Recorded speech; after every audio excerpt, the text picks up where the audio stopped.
பூச நட்சத்திரத்தை பற்றி நம்ம பார்ப்போம். பூச நட்சத்திரம் அப்படிங்கிறது நமது பூச நட்சத்திரத்தின் அதிபதி யார் அப்படின்னு பார்த்தோம் அப்படின்னாக்க சனி பகவான், நீதிமான், நேர்மைக்கு சொந்தக்காரர்.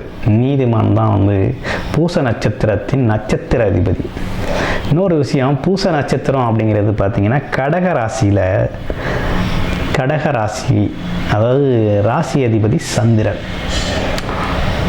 இந்த பூச நட்சத்திரர்கள் வந்து எப்படி இருக்கும் அப்படின்னு பார்த்தோம் அப்படின்னா, பூச நட்சத்திரம் அப்படின்னா அவங்களோட பொதுவான குணங்கள் எப்படி இருக்கும் அப்படிங்கிறத நம்ம வந்து பார்த்தோம் அப்படின்னா, அவங்க வந்து ஒரு சிறந்த ஆன்மீக சொற்பொழிவாளராக, ஒரு ஆன்மீகத்தில் ரொம்ப அதிக நாட்டம் கொண்டவர்களாகவும் நம்பிக்கை கொண்டவர்களாகவும் அவங்க வந்து இருக்கிறாங்க, அறிஞர்களாகவும் இருக்கிறாங்க. அடுத்து பார்த்தோம் அப்படின்னு கேட்டோம்னா, அவங்க அது மட்டும் இல்லைங்க, கடுமையாக பிரச்சனைகளை கூட, ரொம்ப கடுமையான பிரச்சனைகளை கூட ரொம்ப எளிமையாக கையாளக்கூடிய அளவுக்கு திறன் படைத்தவர்களாக வந்து பூச நட்சத்திரக்காரங்க இருக்காங்க. அப்படிப்பட்ட நட்சத்திரக்காரர்களோட பொதுவான குணம் எப்படி இருக்கும் அப்படின்னா, புத்திசாலித்தனம் நிறையா இருக்கும், திறமையும் நிறையா இருக்கும், பொது அறிவில் ரொம்ப சிறந்து விளங்கக்கூடியவர்களாக இருக்காங்க. அது மட்டும் இல்லாமல் கடின உழைப்பாளிகளாகவும் இருக்கிறாங்க. ஆமாம். இன்னொன்று, தோல்விகளை கண்டு துவளாமல் தோல்விகளை எதிர்த்து போராடக்கூடிய வலிமை அப்படிங்கிறது அவங்கள்ட்ட நிறையாவே இருக்குது. அது மட்டும் இல்லாமல் தைரியம் உள்ளவர்கள், பிரபலமானவர்களோட சந்திப்பு இவங்களுக்கு கிடைக்கும், சட்டத்தை மதித்து நடப்பாங்க. இன்னொன்று, இவங்க தான் நீதிமான், அதாவது ஹைகோர்ட் ஜட்ஜு, அட்வொகேட்டு, இந்த மாதிரி வேலைகள்லாம் பார்த்திங்கன்னா பூச நட்சத்திரத்திற்காரங்க நிறைய இருக்கிறாங்க. இன்னொன்று, இயல்பாகவே ஒரு செல்வந்தர் ஆகக்கூடிய வாய்ப்பு இவங்களுக்கு நிறைய அந்த வாய்ப்பு இருக்குது அப்படின்னே சொல்லணும். வீடு, வண்டி, வாகனங்கள் போன்றவற்றெல்லாம் இவங்க வந்து இயல்பாக பெற்று விடுவாங்க. பெற்றோர் இடத்துல நல்லபடியாக இருப்பாங்க. வாழ்க்கை துணை இவங்களுக்கு வந்து ரொம்ப அன்பும் பாசமாக இருக்கக்கூடிய வாய்ப்பு இருக்குது. இந்த மாதிரி வாய்ப்புகள் இவங்களுக்கு நிறையவே இருக்குது. எவ்வளோ பெரிய நெருக்கடியான சூழ்நிலையும் பார்த்தீங்கன்னா சாதுரியமாக கையாண்டு அதுலேருந்து வெளியில் வந்துடுவாங்க. அப்படிப்பட்ட குண அமைப்பு இவங்களுக்கு இருக்குது. இந்த பூனையும் பால் குடிக்குமா அப்படிங்கிற அளவுக்கு இவங்க வந்து அவ்வளவு அமைதியாக, அவ்வளவு நிதானமாக இருக்கக்கூடியவர்கள் அப்படின்னு சொல்லணும். இயல்பிலேயே இரக்க குணம் என்பது இவங்களுக்கு உண்டு. அது மட்டும் இல்லாமல் எப்போதுமே இவங்களை சுற்றி ஒரு பெரிய கூட்டம் இருந்துக்கிட்டே இருக்கும் இவங்களுக்கு. அதே போல் திட்டமிட்டு சில காரியங்களை கச்சிதமாக செய்கிறதுல ரொம்ப வல்லவர்களாகவும், வலிமை தேர்ந்தவர்களாகவும், வழி தெரிந்தவர்களாகவும் இவங்க இருப்பாங்க. அப்படிப்பட்டவர்கள் தான் இவங்க. ஆனால் சற்று கோபமும் இருக்கும், கொஞ்சம் கர்வமும் இருக்கும், அவங்கள்ட்ட கர்வமும் இருக்கும். அப்படிப்பட்டவர்கள் தான். ஆனால் தன்னம்பிக்கை அப்படிங்கிறது பார்த்திங்கன்னா இவங்கள்ட்ட நிறையவே இருக்குது. எல்லா முயற்சியும் வந்து பயங்கரமான முயற்சி எடுக்கக்கூடியவர்கள், முயற்சியில் பெரிய வெற்றி அடையக்கூடிய அளவுக்கு முயற்சி அடிக்கக்கூடியவர், சமூகத்தில் மிகப்பெரிய அந்தஸ்துள்ள மனிதராகவும் இருப்பாங்க, புகழ்பெற்ற மனிதராகவும் இருப்பாங்க. பெரிய பெரிய யோகங்கள் அப்படிங்கிறது வந்து இவங்களுக்கு இயல்பாகவே யோகங்கள் வந்து கிடைக்கும். இவங்க நட்சத்திரத்துக்கு பார்த்திங்கன்னா யோகங்கிறது, திடீர் யோகம், அதிர்ஷ்டங்கிறதுலாம் அந்த நட்சத்திரத்துக்கு ரொம்ப இயல்பாக உள்ளது தான். அது மட்டும் இல்லாமல் நட்சத்திரத்தோட இந்த பொதுவான குணங்களுக்கு மத்தியில் ஒவ்வொரு பாதத்துக்கும் என்ன மாதிரி இருக்கும், பலன் எப்படி இருக்கும் அப்படிங்கிறத நம்ம பார்த்தோம் அப்படின்னா, இப்போ பூசம் முதல் பாதத்தில் பிறந்தவங்க எப்படி இருப்பாங்க அப்படின்னு கேட்டிங்கன்னா, சோம்பேறித்தனம் அப்படிங்கிறதே இவங்கள்ட்ட இருக்காது. ரொம்ப சுறுசுறுப்பாக ஓடிக்கிட்டு இருக்கக்கூடியவர்கள் தான் பார்த்திங்கன்னா முதல் பாதத்தில் உள்ளவங்க. எதாக இருந்தாலும் தனித்து போட்டிட்டு ஜெயிக்கக்கூடியவர்கள் அப்படின்னு சொல்லணும். அடிக்கடி இவங்கள்ட்ட உள்ள பெரிய நெகட்டிவ் பாயிண்ட் என்னன்னு கேட்டிங்கன்னா, தந்தைக்கிட்ட வாக்குவாதம் செய்யக்கூடியவர்கள். இன்னொன்று, குடும்பத்தோடு இல்லாமல் ஹாஸ்டல் போன்ற துறைகள், ஹாஸ்டலில் தங்கி படிக்கக்கூடிய வாய்ப்பு சிறு வயதில் இருக்கும். அடுத்து போட்டி, மற்றபடி பந்தயங்களில் ஜெயிச்சு ப்ரைஸ் வாங்கக்கூடியவர்கள், மரியாதை, கௌரவம் அப்படிங்கிறதெல்லாம் இவங்களுக்கு தேடி வரும். வாழ்க்கை துணையை அவங்க அமைச்சுக்கக்கூடிய வாய்ப்பு இருக்குது. சமூகத்தில் ரொம்ப அந்தஸ்து உள்ள மனிதராக இவங்க இருப்பாங்க.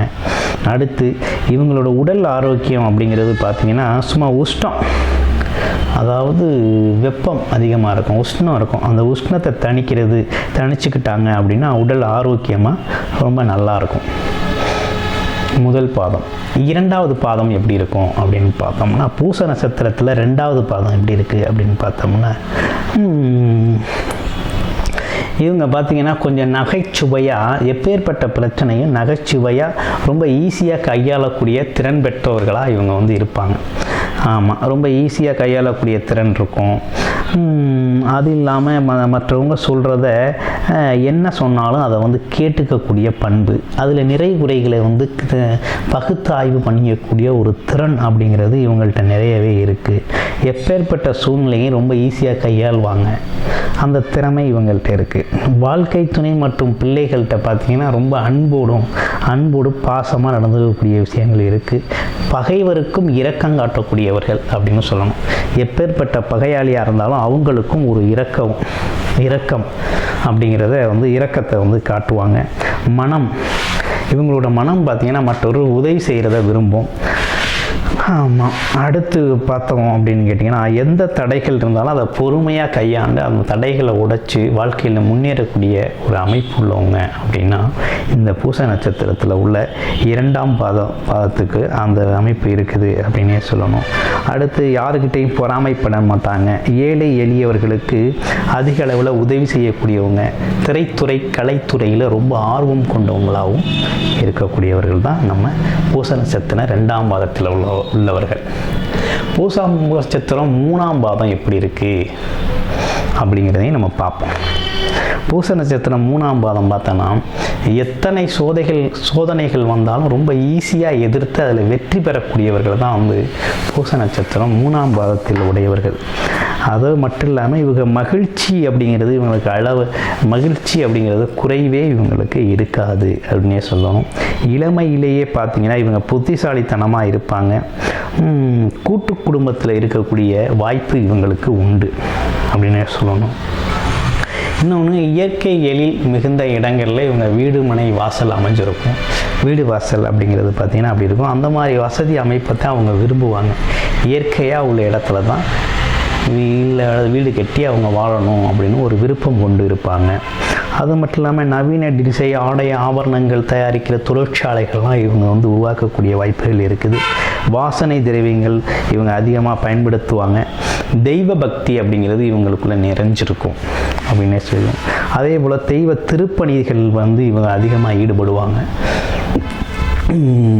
பிரச்சனைக்குரியவர்களை வந்து சமாதானம் செஞ்சு வைக்கிறதுல வந்து இவங்க வாக்கு சாதுரியம் உள்ளவர்களாக இருப்பாங்க. இவங்க ஒரு விஷயத்தை பேசுகிறாங்கன்னா அது சமாதான தீர்வு அப்படிங்கிறது இவங்க மூலமாக ஏற்படக்கூடிய வாய்ப்புகள் நிறையாவே இருக்குது. எப்பேற்பட்ட காரியத்தையும் ஈஸியாக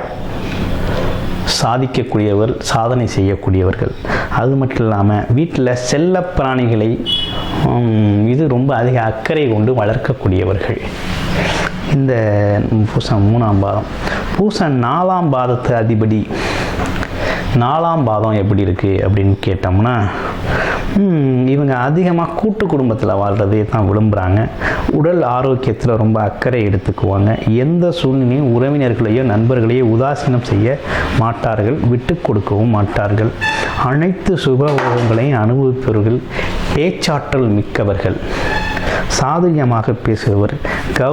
எல்லோருக்கும் கௌரவம் அந்தஸ்தை கொடுப்பவர்கள். அதே நேரத்தில் கௌரவம் அந்தஸ்தை எதிர்பார்க்கவும் செய்வார்கள். ஆமாம், எந்த ஒரு விதத்திலையும் துடிப்போடு இருக்கக்கூடியவர்கள். கவலை என்ப பேச்சுக்கே இவங்கள்ட்ட இடமில்லை. கவலைகளை தவிடுபொடியாக்கக்கூடிய திறமை வாய்ந்தவர்களாக இவங்க வந்து இருக்கிறாங்க. அடுத்து, எப்போதுமே தன்னை இளமையாக காட்டிக்கணும் அப்படிங்கிறதுக்காக தன்னை வந்து ஒரு அழகுபடுத்தக்கூடியவர்கள். ஆனால் கொஞ்சம் இவங்களுக்கு ஒரு முன்கோபம் வரும். முன்கோபத்தால் சில நேரங்களில் வார்த்தைகளை கொட்டிடுவாங்க. ஆனால் இருந்தாலும் அதுக்கு வருந்தவும் செய்யக்கூடியவர்கள். அப்படிப்பட்டவர்கள் தான் இந்த பூசம் 4ஆம் பாதத்திற்கு சொந்தக்காரர்களாக இருக்கிறாங்க அப்படின்னே சொல்லணும். இந்த நட்சத்திரத்துங்களுக்கு சாதகமாக இல்லை அப்படின்னு சொல்ல போனோம்னா, பூச நட்சத்திரத்துக்கு மகம், உத்திரம், சித்திரை, அவிட்டம், சதயம் போன்ற ராசிகள் வந்து பொருந்தாத நட்சத்திரம். அதாவது சாதகமாக இருக்காது, இவங்களுக்கு சாதகமாக இருக்காது. இந்த நாட்கள் பார்த்திங்கன்னா இவங்க இந்த நிகழ்வுகள் தவிர்க்க வேண்டும். இந்த மாதிரி நட்சத்திரத்தில் சில விஷயங்களை தவிர்த்துக்கிறது ரொம்ப நல்லதாக இருக்கும்.